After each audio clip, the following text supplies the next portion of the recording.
Our final segment today on The Source looks at domestic violence from a police perspective. Let's welcome Staff Sergeant Paul Koscinski from the NRP's Special Victims Unit. Welcome to the program today, Paul. Oh, thank you for having me. Paul, Special Victims Unit, you have 9 different units within that heading. Can you talk a little bit about how they all work together and basically sort of have a theme together as well in some way? Yeah, so Special Victims focuses on person crimes as opposed to property crimes. So they're crimes who involve people as victims of violence. It covers sexual assault, child abuse, internet child exploitation, domestic violence, and human trafficking. As well, there is a component of violent crime analysis, and there are other supporting units like the technological crime unit and the cybercrime unit that support the main operation or the investigative units of the special victims.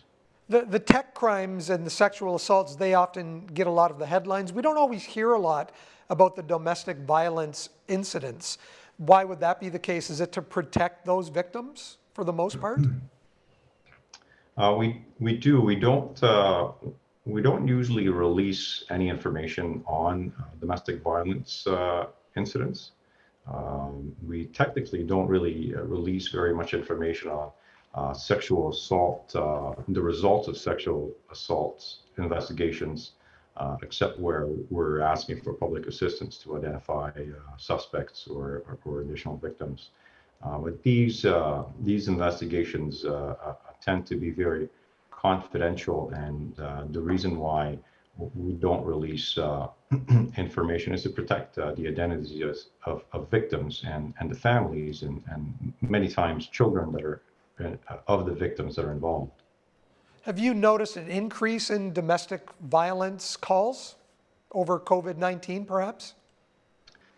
We noticed at the very beginning when the restrictions went into place, as well as speaking with our community partners in violence against women shelters, they noticed a decrease in services, and we noticed a decrease initially in domestic violence related calls.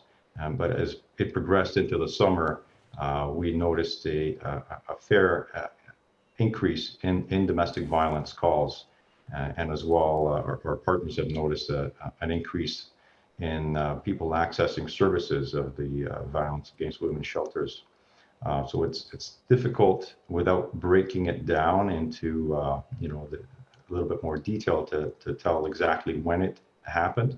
I know that we are slightly higher in the number of domestic violence calls that are received by our communications unit than we were at this time last year.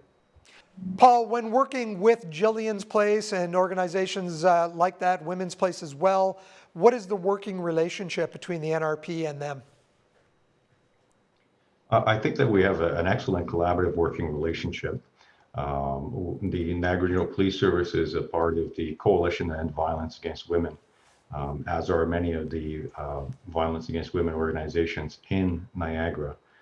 As well, our agencies are part of the Domestic Violence Advisory Committee in the Niagara region.